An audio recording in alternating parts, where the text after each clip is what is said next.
नमस्कार, मी Vishwajit. News अनकटच्या prime time बुलेटिनमध्ये आपलं स्वागत. सविस्तर वृत्त पाहण्याआधी नजर टाकूयात महत्त्वाच्या हेडलाईन्सवर.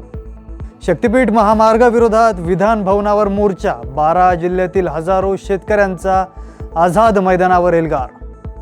अजय मुंडे लहान, धनंजय मुंडेंनी स्वतः समोर येऊन बोलावं. सुरेश धस यांचं धनंजय मुंडेंना ओपन चॅलेंज. खोक्या भोसलेला अटक ही चांगली बाब. खोक्या भोसलेच्या अटकेनंतर आमदार सुरेश धस यांची प्रतिक्रिया. आणि दोषारोप पत्रात काही कागदपत्र आरोपींना मिळाली नाहीत. वाल्मिक कराडचे नवीन वकील विकास खाडे यांची प्रतिक्रिया. आता पाहूयात बातम्या विस्तारानं. महायुती सरकारचा महत्त्वाकांक्षी प्रकल्प असणाऱ्या शक्तीपीठ महामार्गाविरोधात आज 12 जिल्ह्यांतील शेतकऱ्यांच्या वतीनं विधान भवनावर मोर्चा काढण्यात आला. काँग्रेस आमदार सतेज पाटील यांच्या नेतृत्वाखाली शक्तीपीठ महामार्ग विरोधी कृती समितीच्या वतीनं हे आंदोलन करण्यात आलं. गेल्या काही दिवसांपूर्वी कोल्हापुरात 12 जिल्ह्यातील शेतकऱ्यांनी भव्य परिषद घेऊन शक्तीपीठ महामार्गाविरोधात एल्गार पुकारला होता. याच पार्श्वभूमीवर आज अधिवेशन सुरू असताना विधान भवनावर धडक मोर्चा काढण्यात आला. यासाठी आझाद मैदानावर 12 जिल्ह्यातील हजारो शेतकरी एकवटले. या मोर्चात आमदार सतेज पाटील, माजी खासदार राजू शेट्टी, आमदार जयंत पाटील यांसह हजारो शेतकरी सहभागी झाले होते. आमचे मुख्यमंत्री साहेबांना विनंती आहे, आम्हाला 1,500 रुपये लाडकी बहीण म्हणून नको आहे. फक्त आमच्या शेती वाचवा, त्याच्यावरच आमचं सगळं उदरनिर्वाह आहे. आमची मुलं बाळं त्याच्यावरच जगतात. ते केलं आम्ही करायचं काय? त्यामुळं मुख्यमंत्री साहेबांना आमची विनंती आहे, 1,500 आमचे बंद करा, पण आमची शेती वाचवा. त्या आम्हाला शक्तीपीठ रस्ता नको आहे. आमच्या मुलाबाळांनी नोकऱ्या नाही. आमच्या आईवडिलांनी आम्हाला देताना एक रान असलं तर आम्ही आम्हाला दिलंय का? तर त्या रानातली भाजी खुडून जर आणली ती माझी लेक सगळं ह्या अशाने दिलेला आहे. ही जर आता ही काढून घेऊन रस्ता जर काढत असेल तर आम्ही जगायचं कशावर? संतोष देशमुख यांच्या मारहाणीची पाशवी दृश्य समोर आल्यानंतर राज्याचे अन्नपुरवठा मंत्री धनंजय मुंडे यांना पदावरून पाय उतार व्हावं लागलं. राजीनाम्यानंतर आठवड्याभरातच धनंजय मुंडे यांचा भाऊ अजय मुंडे मैदानात उतरले. धनंजय मुंडेंवर सुरेश धस यांनी केलेले आरोप बिनबुडाचे असल्याचे सांगत खोक्या प्रकरणात सुरेश धसांना सह आरोपी करा म्हणत त्यांनी हल्लाबोल केला होता. दरम्यान आज सतीश भोसले उर्फ खोक्याला प्रयागराजमधून अटक करण्यात आली. अजय मुंडेंच्या त्या आरोपांवर सुरेश धस यांनी प्रत्युत्तर देत अजय मुंडे अजून लहान आहेत. धनंजय मुंडे यांनी याला त्याला बोलवायला लावण्याऐवजी स्वतः समोर येऊन बोलावं असं म्हणत धनंजय मुंडेंना सुरेश धस यांनी ओपन चॅलेंज दिलंय. बीड पोलिसांनी उत्तर प्रदेश पोलिसांच्या मदतीनं खोक्याला अटक केली आहे. त्याला 1-2 दिवसांत बीडमध्ये आणलं जाणार आहे. त्यानंतर धस यांनी मीडियाशी बोलताना ही अत्यंत चांगली बाब असल्याचं सांगितलं. आता कायद्याप्रमाणे त्यांच्यावर कारवाई होईल. त्याने जी चूक केली असेल त्यानुसार त्याच्यावर कारवाई करा. त्याच्यावर जी कलमे लागली आहेत त्यानुसार कारवाई होईल असेही ते म्हणाले. मी कोणत्या पोलिसला कधी फोन लावत नाही. त्याला अटक करा म्हटलं तर मी स्पष्टपणे माझ्या मुलाखतीत म्हणलं ना, त्यांनी जे चूक केली असेल त्याच्यावर कारवाई करा. तर त्याच्यावर ती कारवाई झालेली आहे. आता तो आता अटक झालेली आहे, त्याच्यावर पोलीस जे काही कलम लागलेले त्या कलमाप्रमाणे कारवाई.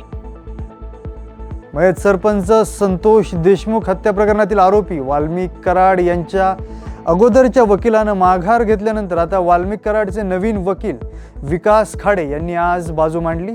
ते मूळ कोल्हापूरचे आहेत. संतोष देशमुख हत्या प्रकरणी आज कोर्टात पहिली सुनावणी पार पडली आहे. सुनावणी दरम्यान वाल्मिकच्या वकिलांनी दोषारोपपत्रात काही कागदपत्र आरोपींना मिळाली नसल्याचा मुद्दा मांडला. यासाठी सुनावणी पुढे ढकलण्यात आली. कोर्टामध्ये या कामाचं दोषारोपपत्र दाखल झालेलं आहे.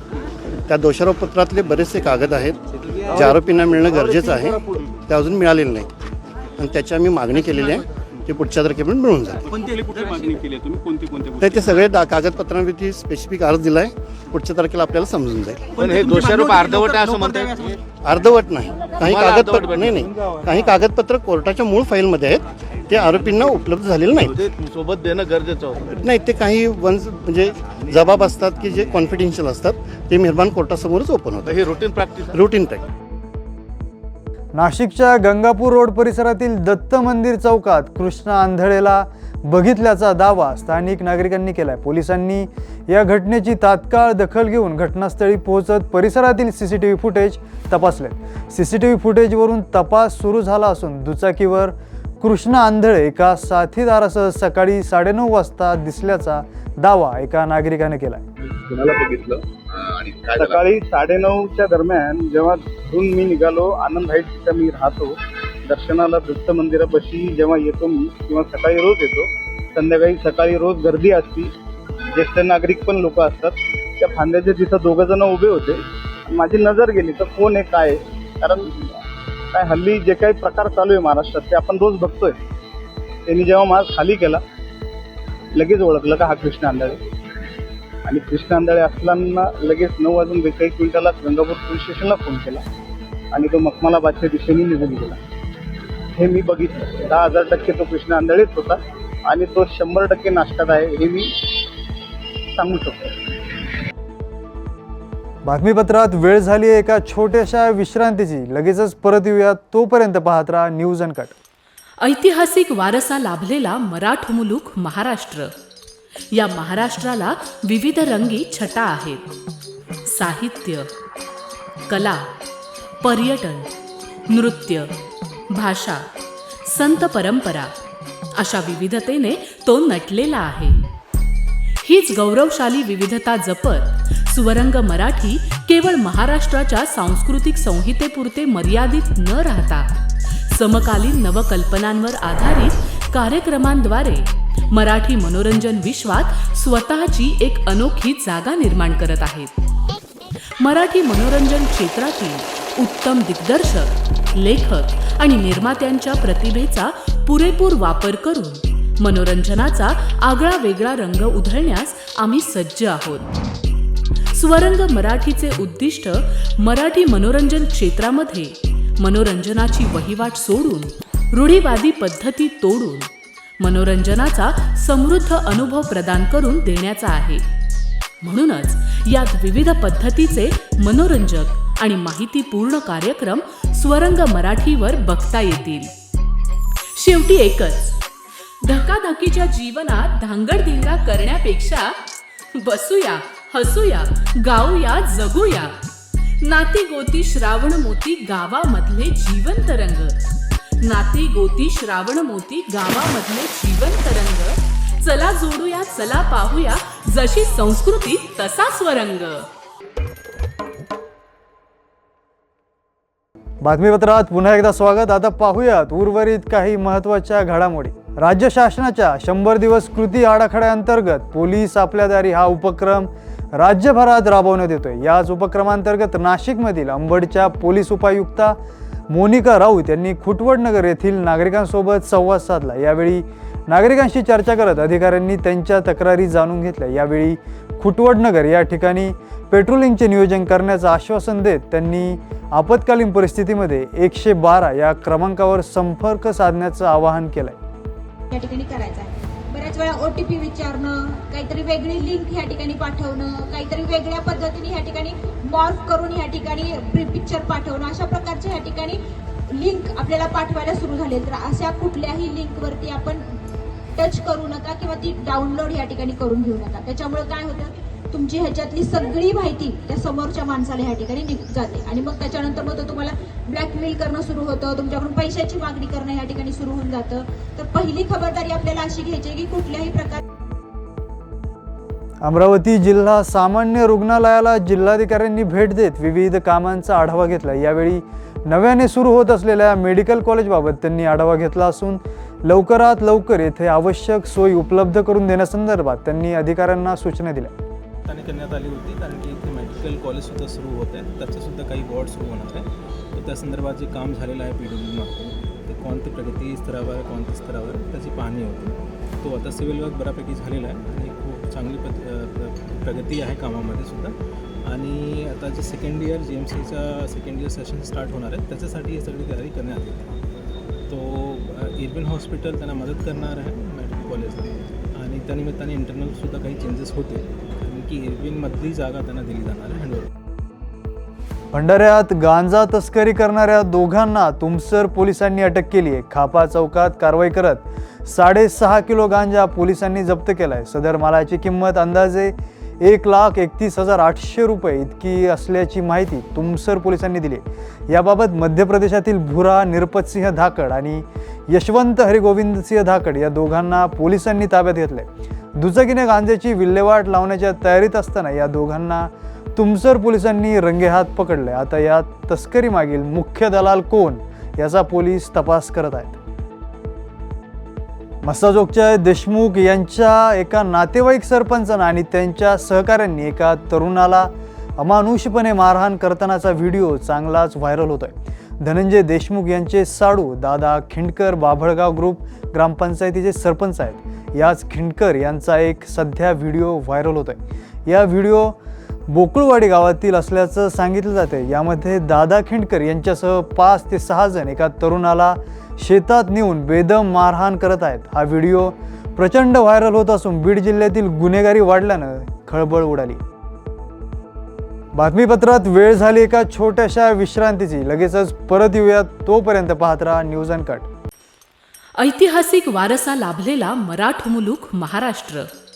या महाराष्ट्राला विविध रंगी छटा आहेत. साहित्य, कला, पर्यटन, नृत्य, भाषा, संत परंपरा अशा विविधतेने तो नटलेला आहे.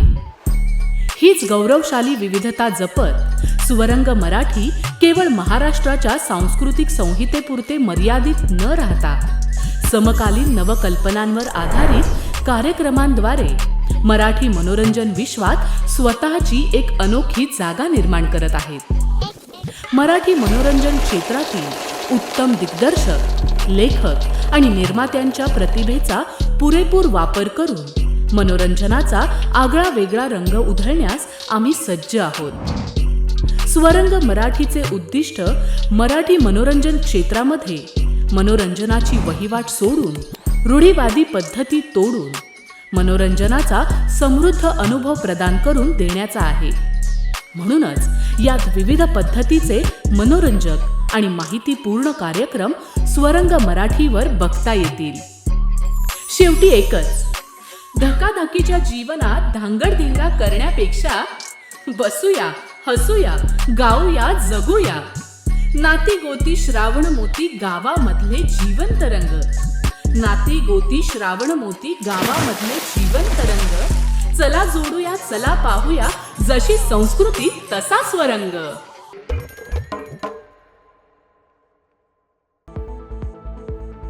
बातमीपत्रात पुन्हा एकदा स्वागत. आता पाहूयात उर्वरित काही महत्त्वाच्या घडामोडी. भंडारा जिल्ह्यातील पाहुणी येथील रेल्वे उड्डाणपुलाचे काम सुरू झाले आहे. मात्र वाहनं जाण्याकरता अप्रोच रोड तयार करण्यात आला नसल्यानं सामान्य नागरिकांना त्याचा त्रास सहन करावा लागतोय. सोबतच पुलाची लांबी 300 मीटर राहील असं सांगण्यात आलं होतं. मात्र 60 मीटर कमी बांधकाम होत असल्यानं बैलगाडी व इतर वाहन चढवण्याकरता शेतकऱ्यांना अनेक अडचणींचा सामना करावा लागणार आहे. त्यामुळे पुलाची लांबी वाढवावी आणि अप्रोच रोड तयार करण्यात यावा या मागण्यांना घेऊन ग्रामपंचायत पदाधिकारी पाहुणी यांच्या वतीनं ठिय्या आंदोलन करण्यात आलं. जोवर लेखी आश्वासन मिळणार नाही तोवर आंदोलन मागे घेणार नाही अशी आंदोलनकर्त्यांची भूमिका आहे.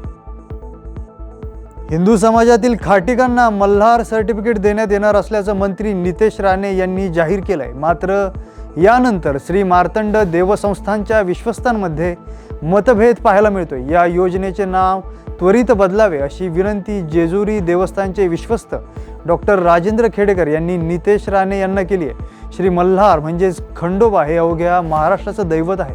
ही देवता पूर्णपणे शाकाहारी आहे. त्यामुळं या योजनेचं नाव बदलण्यात यावं असं मत त्यांनी मांडलंय. नमस्कार, मी डॉक्टर राजेंद्र खेडेकर, विश्वस्त श्री मार्तंड देवसंस्थान जेजुरी. नामदार नितेशजी राणे यांनी मल्हार सर्टिफिकेशन हे मटण दुकानदारांना देण्यासंदर्भात योजना जाहीर केलेली आहे.